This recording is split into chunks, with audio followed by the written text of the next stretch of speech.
melihat pohon yang dilihat Allah. Maksudnya Allah Subhanahu wa taala yang menciptakan langit dan bumi, maka Allah Subhanahu wa taala disebut Nur Samawati wal Ardh. Itu juga membedakan antara mutakalimin dengan orang-orang tasawuf.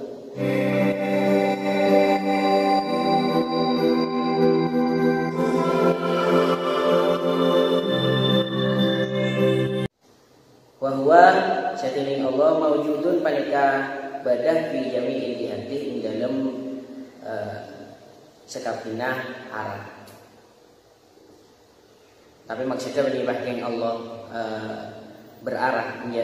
Kan sebelumnya kan kemarin dibahas bahwasanya Allah muqaddasun atau munazzahun anil jihad wal tirqa.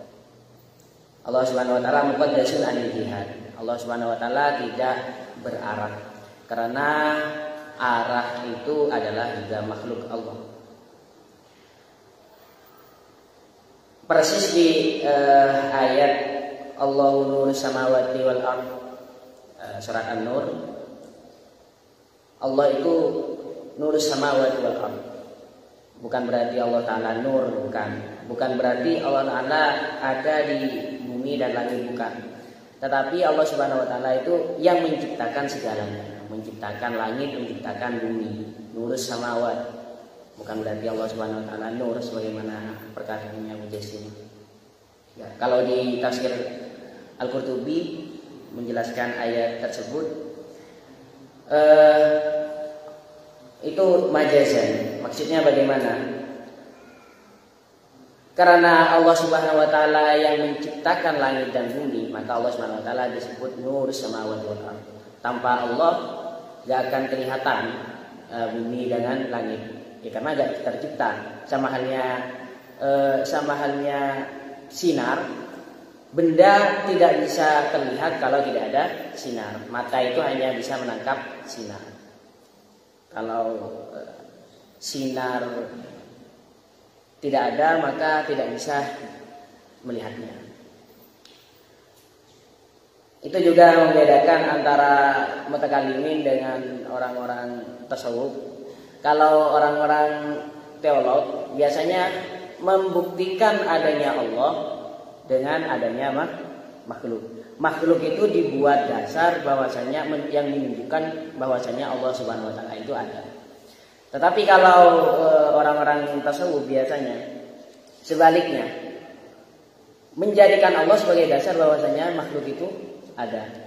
Sampean yang pernah ngaji hikam pasti pernah menemukan gitu. Hikam Ibnu Athaillah As-Sakandari.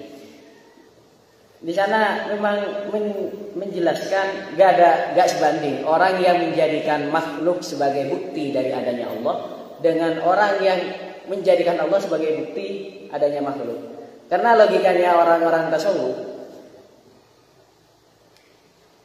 logikanya orang sufi, yang paling bersinar tentu lebih kelihatan, yang lebih jelas tentu lebih kelihatan. Lebih jelas mana antara Allah dengan makhluknya? Wong makhluk itu tidak akan ada sebelum Allah Ta'ala menciptakan. Nah, itu kalau logikanya orang-orang tasawuf. Makanya kalau orang-orang tasawuf biasanya melihat sesuatu langsung melihat Allah, melihat sesuatu melihat Allah. Itu jangan diartikan secara zahiran begitu. Maksudnya bagaimana? Karena memang mana mungkin ada makhluk kalau tidak diciptakan oleh Allah. Melihat pohon yang dilihat Allah. Maksudnya bagaimana? Bukan pas pohon itu adalah Allah. Apalagi bukan berarti Allah Ta'ala ada di pohon, bukan begitu. Tetapi pohon itu adalah berupa ciptaan. Pohon itu adalah berupa ciptaan. Jangan diartikan secara zahir. Maka dari sana kalau sudah ingat ke Allah, melihat segala sesuatu, ingat bahwasanya itu adalah ciptaan Allah. Itu juga menjadi dalil dari wujudnya Allah, sifat wujud Allah. Saya juga pernah nulis tentang itu di serial Aqidah Awam. Saat orang Badui ditanyakan mengenai orang Badui itu kan cerita-cerita tentang Badui kan kocak-kocak ya, cerita Arabi. Saat ditanyakan apa bukti bahwasanya Allah Subhanahu wa taala ada? Jawabannya simpel. Jejak langkah, adanya jejak itu menandakan berarti ada yang berjalan. Tainya unta itu menandakan bahwasanya tadi ada unta. Bagaimana mungkin langit yang penuh bintang dengan bumi yang penuh jurang dan gunung tidak membuktikan dengan adanya Allah Subhanahu wa taala yang Maha Pencipta. Itu logikanya orang Badui.